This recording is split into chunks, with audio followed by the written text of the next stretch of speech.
Hello and welcome to another episode of CTEC's Tips and Tricks for our EVS and MVS software.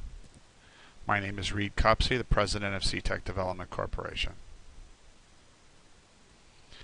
For this quick tips and tricks, we're going to focus on two modules in the software, Load EVS Field and Save EVS Field, and explain why you should be using them in your everyday work. We're starting off with a basic application using the data that's frequently referenced in our workbooks. And I'm not going to go through this application in detail. I think that anyone who's completed the first few workbooks should be familiar with all the modules here. We have Creek 3D Geology, building the geologic layers. We have 6 surfaces and 5 geologic layers in this model. Creek 3D to map our total hydrocarbon data into those layers. Explode and Scale, which in this example right now is exploding our layers apart and vertically scaling them by a factor of 5. A Plume Shell, which is shown here as the green blob with a yellow and red, and external edges for the model.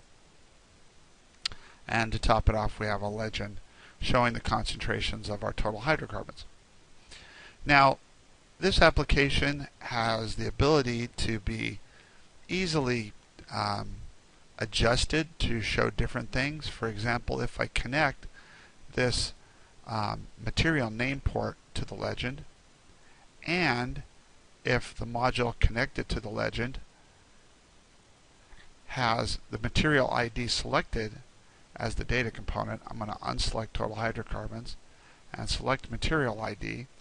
Then our legend will change to show the material names, and the portions of our plume will be colored by the geologic layer that they fall into. And I want you to remember this port, this multicolored beige, brown, gray port, as one that we can take advantage of with Load and Save EVS Field. Okay, so I'm going to start off here and talk about why you would want to use these modules. So the module that we're going to bring up first is Save EVS Field, because you can't load something if you don't first save it. So I'm going to open up this module, and notice that it has 3 input ports. The black-blue port here, which is the one that we see so often in our applications when we're connecting what we call fields, passing data between modules. It has the same material name port. And finally, third, it has a string input port, which I generally don't use, but you certainly can. We'll talk about what that does. So when we open up the module, the user interface for it, there are a few toggles to give us options. The EVS field file is our preferred file format for archiving 3D models. And when I say archiving a 3D model, I mean you have the ability of saving just about anything that you create, but you're saving it as a cell-by-cell, node-by-node description of the object itself. Not saving it in a format like our 4dim or Vermal or shapefiles. You're saving it in a resident EVS field format, and one that we give 3 options for. The EFF option you see here stands for EVS field file, is an ASCII file, which means that you can print, open, and even edit, though there's not much reason to edit, the contents of that file. It's an ASCII file, so it's all text in a legible format. EFZ is basically that same ASCII file, but GNU zipped. And finally, the one that I use most of the time, the EFB, being B standing for binary, is the one that will read and write the fastest. And in general, there's not much reason to not use EFB, because you could always load an EFB file and resave it as an EFF if you need an ASCII version. So I generally use the EFB because it loads and saves faster, and it tends to be smaller. All of which are beneficial. So I'm going to show you that in this particular application, there's two really logical places to save a field. One of them would be the output of Creek 3D Geology. And even though it doesn't look like this blue, white, green port will connect, it in fact will. And you can just test that right here. And if we're going to use Creek 3D Geology, we want to also pass in these material names. Now when we do that, at this point we're ready to write the file out, but we can also add a comment. And this blue input port here, blue-gray, is a string that would be your comment. And so this comment can be telling you what it is, so that when you load this file, you'll remember what you did. So any odd modifications or any modifications that you might have done to default kriging parameters, or just telling you what it is. So this is the geology output for initial soil subset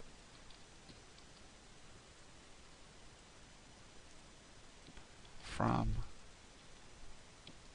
Creek 3D Geology. And I'm going to give this a name. And I'm just going to save it in the CTEC data folder. And I'm going to call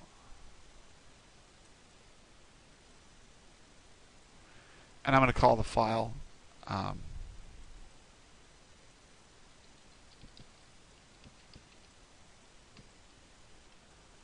geo.efb. And this file is small enough that you notice down here in the console it said it was writing it, and then it said it was done. If you're saving the output of something that's multiple million nodes, that might take 30 seconds or a minute. But in a case like this, it takes a few seconds. Alright, so now let's move on, and let's also save the output of Creek 3D. Now, when we save the output of a module, we're actually saving the output of all the modules upstream. So when I save the output of Creek 3D itself, I do not need to actually have Creek 3D Geology or any of the other modules that might be upstream of it. I can replace all of them with a load EVS field. So this is the geology and TOTHC output for initial soil subset from Creek 3D. I just edit my little comment here, and I'm going to write this out. And I'm just going to say K3G for Creek, K3D, Creek 3D, and again give it an EFB suffix. And that one's taking a little longer. Still writing, and it's done. Okay, so now that we've done that, we can accomplish what we have in our application, getting rid of all these other modules. So I'm going to do that now. I'm going to delete them. And now I can instance a load EVS field module. And let's start off with reading the file that we wrote last. So that was initial soil Creek 3D, k3d.efb. Notice the comment is here, and also the creation date. Now, I mentioned the word archive earlier. This is saving your results of your kriging at a specific time and date. And if you plan to report the volumetrics from this or put it in a report, by saving the EFB file, you preserve the exact 3D grid that was used to create your model, and you preserve it in a format that will later be able to read. And if somewhere down the road we change the settings for Creek 3D or Creek 3D Geology so that the results are slightly different, loading this EVS field file will always be able to take you back to where you were on the day. So I recommend it for that reason, but also just for the sheer simplicity. So here we are again. We can go back and turn on total hydrocarbons, and we have the same exact model, the same plume. If we did volumetrics, it would be the same, exactly the same. However, if we save this application, so let's do this, and I'm going to call this load EVFB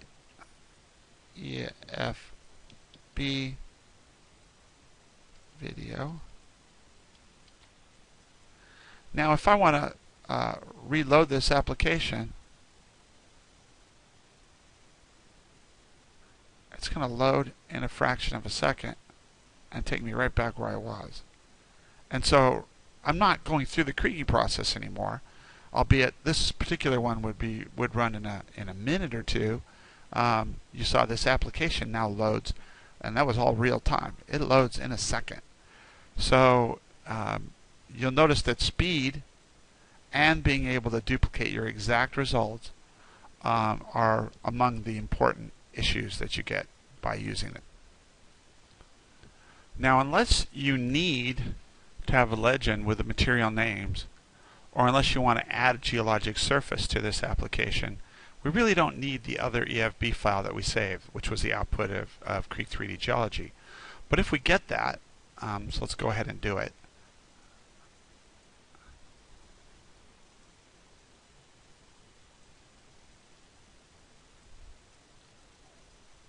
Notice as soon as we read a geology file, the ports change. We get the multi-colored material name port and the port that is a Creek 3D Geology port. So I can now connect up this and add a geologic surface to this application. So there's my ground surface, which I could, move in here and maybe just make gray. And if I had an aerial photo for this, I could easily go in here and throw an aerial photo on top now using that. And if I want to color by name again, here's my material port, so I can bring this in. And so if I undo this, we're back to being able to automatically generate the legend with the material names. Now you could always type those names in, but this is preserving everything that we had in our application. And again, if I save this, and I'm just going to save it and give it the number 1. Something I often do is just number my applications and save every time I make any kind of changes. If I want to reload this, real time, and it should be done about now. So again, very, very fast, even with large fields. Especially important if your kriging times are long, that you don't have to do that every day when you come back to the application the next day. Especially important when you're going to be presenting this data and it needs to be archived. We recommend using these modules, and this simplifies your application because multiple modules can now be replaced with one. So there you have it. Load and save EVS field.